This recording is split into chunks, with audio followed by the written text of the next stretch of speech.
ओ संत एकनाथ जी महाराज उच्च कोटि के संत थे। एक बार श्राद्ध के दिनों में एकनाथ जी महाराज के घर पर ब्राह्मणों के लिए भोजन बन रहा था। तभी उसी समय कुछ गरीब भिखारी वहां से गुजरे। उनको बहुत अच्छी खुशबू आई। वह आपस में चर्चा करने लगे, आज श्राद्ध है, अच्छा भोजन मिलेगा।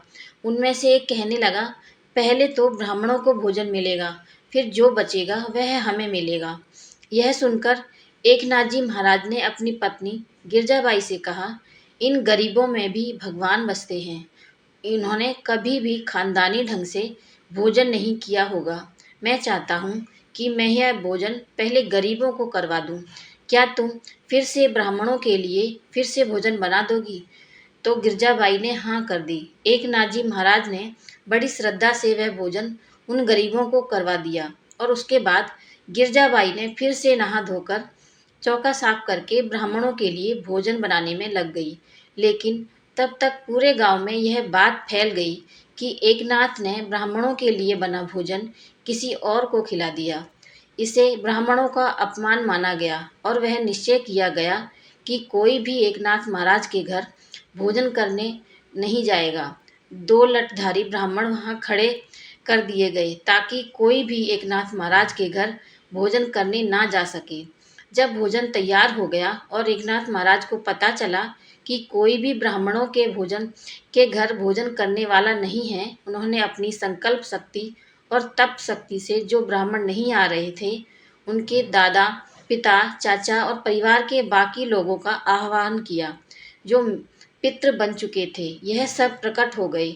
उनसे एकनाथ जी ने कहा, आप मेरे यहाँ भोजन ग्रहण करें। फिर वह सब ब्राह्मण एक पंक्ति में बैठकर भोजन करने लगे। जब आचमन के समय गाए जाने वाले श्लोक की आवाज़ बाहर खड़े लठधारी ब्राह्मणों के कानों में पड़ी, हमने तो किसी को अंदर जाने नहीं दिया, तो यह एकनाथ किसको भोजन करा रहा है? वह सोचने लगे। जब उन्होंने दरवाजे के भीतर देखा तो दंग रह गए। अंदर ब्राह्मणों की पंक्ति लगी थी, जिसमें उनके चाचा, दादा और गांव के कई लोगों के पितृ वहां मौजूद थे। वह दौड़े और सभी गांव वालों को यह खबर दी कि हमारे पितर एकनाथ के घर श्राद्ध का भोजन कर रहे हैं। सब लोग वहां जमा हो गए। उस समय एकनाथ जी महाराज उन्हें विदाई दे रहे थे। उस समय सबने एकनाथ महाराज जी से माफ़ी मांगी। एकनाथ महाराज जी उच्च कोटि के ब्राह्मण थे, इसलिए उन्होंने सबको माफ़ कर दिया। एक सच्चा योगी अपनी संकल्प शक्ति से पितरों को भी अपने सामने प्रकट कर सकता है। जय श्री संत महाराज। मेरी ये कहानी आपको कैसी लगी कमेंट करके ज़रूर बताएं और